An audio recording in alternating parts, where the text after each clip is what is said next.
pour les fêtes. Du petit électro au matériel hi-fi, en passant par la cuisine et l'art de la table. Chez Lemaire Distribution, nous avons le cadeau qu'il vous faut, dans tous les styles, pour tous les budgets et pour toute la famille. Achat utile ou pour le plaisir, Lemaire Distribution. Ouvert tous les jours jusqu'à Noël, dimanche compris.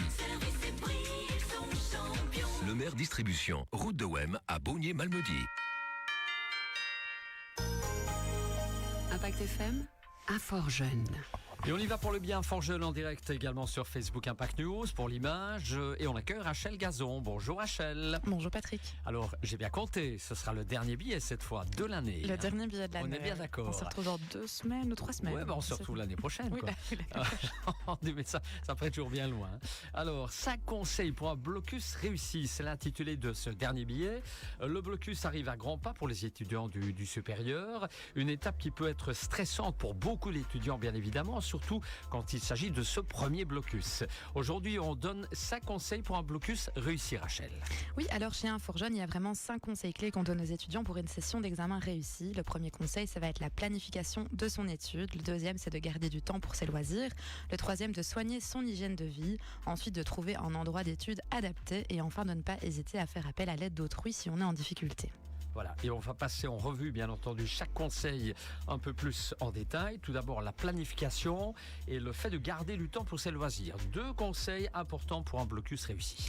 Oui, alors la planification, c'est vraiment le conseil numéro 1. On sait que le blocus, c'est une période où on peut se consacrer à 100% à l'étude. Mais pour l'aborder sereinement, il vaut mieux le préparer, rassembler toute la matière et remettre ses notes au propre avant le début du blocus. Tout ça, ça va permettre de planifier son étude, c'est-à-dire de faire le point sur sa charge de travail, de prendre en compte le temps d'études nécessaire pour chaque cours et du coup de le répartir efficacement pendant le blocus et les examens. Alors deuxième conseil, garder du temps pour ses loisirs. Et oui, n'importe qui, en passant 2 semaines ou plus enfermé dans une chambre entouré de syllabus, de livres et d'exercices, va rapidement arriver à saturation, et c'est bien normal. Et donc pour tenir sur la longueur, il est vital de garder un minimum d'activité pour se changer les idées.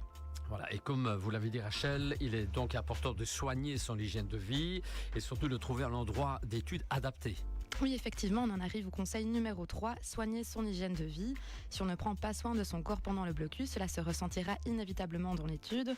Ce n'est pas en dormant 4 heures par nuit qu'on met toutes les chances de son côté pour réussir. Au contraire, on risque de créer un déséquilibre qui va nuire à la qualité de l'étude. Et d'ailleurs, d'une manière générale, il vaut mieux favoriser la qualité d'étude que la quantité. Ensuite, 4e conseil, trouver un endroit d'étude adapté. Alors pour étudier, l'idéal est de trouver un endroit qui favorise la concentration. Si ce n'est pas possible à la maison, de plus en plus de bibliothèques et de maisons de jeunes proposent des espaces de travail gratuits durant la période d'examen.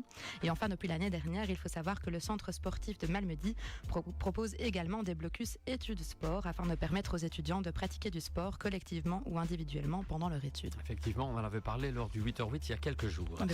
Alors on en arrive au tout dernier conseil, Rachel, qui est de ne pas hésiter à faire appel à l'aide d'autrui si on est en difficulté.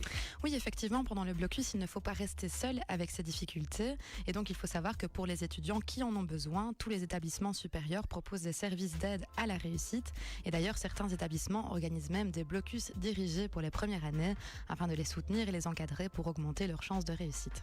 Voilà bien pour ce dernier billet de l'année qui pourra évidemment aider les étudiants qui nous écoutent du supérieur à préparer leur blocus. On rappelle également qu'Un Fort Jeune est disponible pour toutes les questions habituelles, Rachel. Oui, alors comme chaque semaine, je rappelle notre horaire de permanence. Donc elle est ouverte normalement du mardi au vendredi de 12h à 17h. Alors petite exception ici, on va avoir les congés annuels de fin d'année. Donc on sera fermé du jeudi 19 décembre au vendredi 3 janvier inclus. Donc on réouvrira le mardi suivant.